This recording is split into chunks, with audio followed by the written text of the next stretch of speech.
Laurent Ruquier à l'écriture, Steve Suissa à la mise en scène et le duo Francis Huster, Fanny Cotenson sur scène, pourvu qu'il soit heureux, est l'un des événements théâtre de ce début d'année. Une pièce qui cartonne au Théâtre Antoine à Paris depuis 7 ans et puis qui arrive dans le cadre du 2e festival du théâtre français en Israël. Ça sera le 23 octobre prochain à Tel Aviv. Francis Huster, Steve Suissa, bonsoir. Merci d'être avec nous pour parler de cette pièce. Bonsoir. Qui traite avec beaucoup de finesse mais d'humour aussi tous les clichés sur l'homosexualité. Alors, je vais vite faire raconter le point de départ de l'histoire. Maxime et Claudine sont en vacances à Concarneau. Maxime, que vous incarnez, Francis, découvre en une de voici son fils avec un main dans la main, avec un acteur très connu, plus âgé que lui. Et les parents donc, vont se demander, déjà réagir, et puis se demander pourquoi leur fils est-il homosexuel. Qu'est-ce qui vous a plu à l'un et à l'autre dans ce texte signé Laurent Ruquier ? Ce qui est passionnant dans le texte, c'est que Ruquier, qui est lui-même homosexuel, a eu le courage d'écrire une pièce à l'américaine. C'est-à-dire une pièce où, pendant les 2 premiers actes, on a 2 versions différentes. Une première version où le père est absolument épouvantable, homophobe et foudrage, et où la mère, au contraire, comprend, essaye de lui expliquer qu'on n'a plus le droit à notre époque de réagir comme ça face à l'homosexualité. Une deuxième version, ensuite, au 2e acte, où c'est exactement le contraire. Cette fois, c'est la mère qui culpabilise, qui se demande comment elle peut avoir un fils homosexuel, et c'est le père cette fois qui lui parle avec raison de cette tendresse humaine.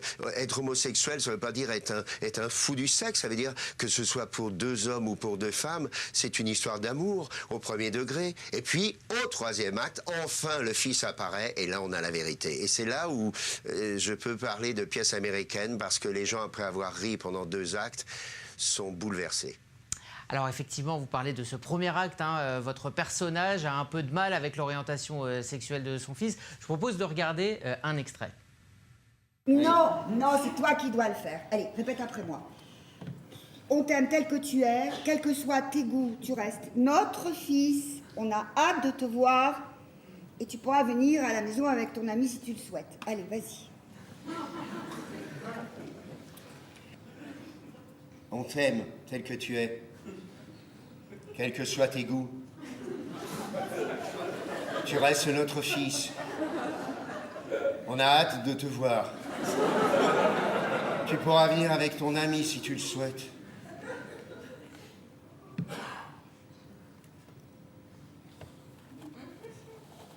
Ah, c'est le répondeur. Ah, elle laisse un message. Oui, Camille, bonsoir, c'est papa. Je suis avec maman. On a lu le journal. Enfin, voici. Bon, pour maman, ça change rien. Ça l'a pas trop surprise, quoi. Mais alors moi, oui, plutôt, oui. Bah, excuse-moi, comprends-moi, quoi. Bon, enfin, pour ta mère, c'est facile pour elle. Mais pour moi, enfin quoi, je t'ai amené sur des terrains de football, quoi. Et même qu'à 2 fois sur un circuit de Formule 1. Et t'avais l'air d'aimer ça. Je t'ai même amené au vestiaire. T'avais l'air d'aimer ça.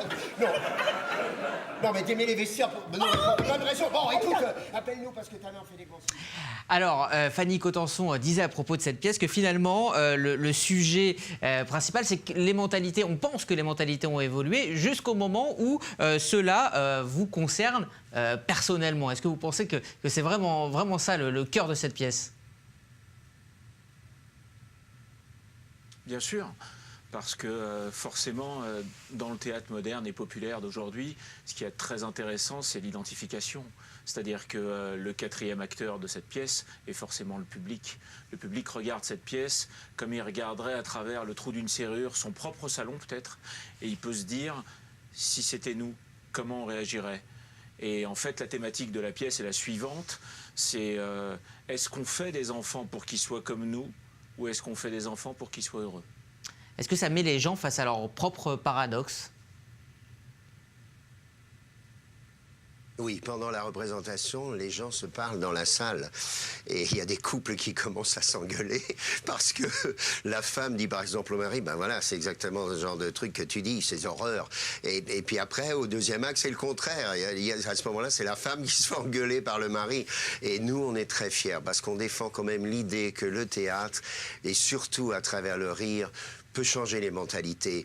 Il y a quelques dizaines d'années aux États-Unis, une pièce sublime de Vine qui vient dîner, un film avec Spencer Tracy, Sidney Poitier avait été jusqu'aux Oscars, avait remporté un succès mondial. Une fille amenait devant ses parents le soir même un noir. Eh bien, c'est exactement le même succès qu'on rencontre parce que les gens, finalement, quand ils viennent au théâtre en chair et en os, il y a une force extraordinaire entre les acteurs et le public. On y croit vraiment.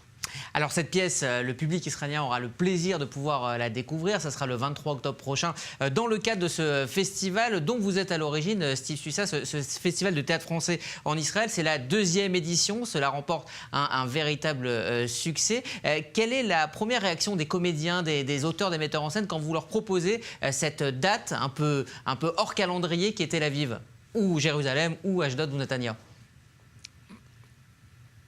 Bah écoutez, là, dans ce cas de figure présent, c'est Francis qui m'accompagne et depuis des années où on vient jouer des pièces tous les ans et donc j'ai pas grand-chose à lui dire à part la date. Fanny Cotenson est ravie de venir jouer. Louis Le Barazer, qui était ouvreur dans ce même théâtre un an avant et qui est vedette de ce spectacle, je pense que de ne pas jouer à Paris pendant 2 jours et de venir découvrir Tel Aviv avec tous les francophones et les Israéliens, il est ravi.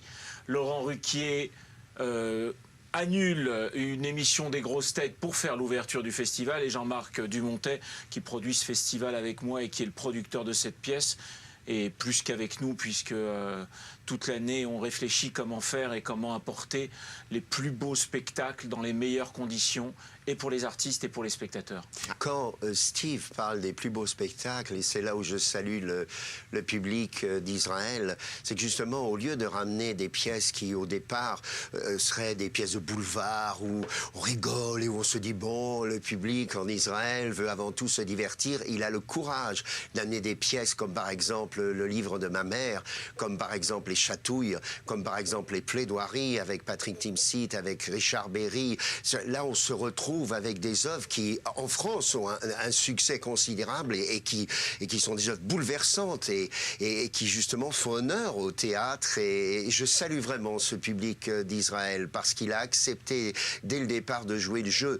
Et au lieu d'en faire un festival simplement de divertissement, on a là un grand festival qui fait honneur à la France et j'espère aussi à Israël. En effet, avec de très très belles pièces. Alors avant de se quitter, je suis un petit peu obligé de vous demander à l'un et à l'autre, puisque ce matin on a rendu hommage au Grand Charles, on l'appelle le Grand Charles ici en Israël, à Charles Aznavour. Est-ce que vous avez un souvenir ou un sentiment à évoquer ce soir?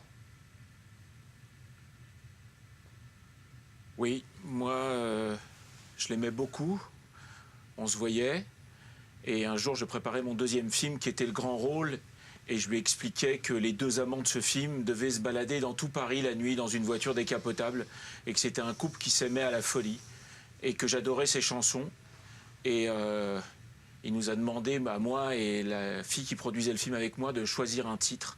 J'ai choisi un titre et il l'a offert au générique de mon film. Donc je pourrai jamais oublier ce grand homme et pour ses textes et pour ses musiques et pour son œuvre et pour son acharnement à devenir un grand homme qu'il est devenu et bercer nos âmes avec des chansons qui sont parmi les plus belles chansons du monde. J'ai eu la chance de tourner le chef-d'œuvre d'Élie Chouraki, qui fait Courir David, qui a été un très grand succès. Et Charles interprétait mon père dans le film. Il avait une Rolls à cette époque-là. Il roulait en Rolls. Et on s'est baladé dans sa Rolls pendant le tournage. Et là, il m'a bouleversé parce que j'ai vu quelqu'un qui était toujours un enfant. Il était parti de rien. Il avait eu contre lui tout le monde. Tout le monde l'avait trahi. Tout le monde lui avait menti. Tout le monde était persuadé qu'il n'avait pas assez de voix, qu'il n'était pas un séducteur, qu'il ferait les chansons des autres. Et j'ai vu dans le regard, dans les fenêtres d'âme de cet homme, un véritable amour du public. Je crois que jamais j'ai vu chez un artiste un tel émerveillement devant le succès. Je crois qu'il va là-haut aussi, là où il est maintenant, rendre heureux tous ceux qui seront autour de lui. Merci Francis Huster, merci Steve Suissa pour ce bel hommage et pour avoir pris le temps de venir nous parler de Pourvu qu'il soit heureux. Si vous êtes donc à Paris, ça sera au Théâtre Antoine. Et si vous êtes en Israël, eh bien vous aurez la chance de découvrir ces 3 comédiens formidables sur la scène du l'auditorium Small Arts de Tel Aviv le 23 octobre prochain. Merci à tous les deux.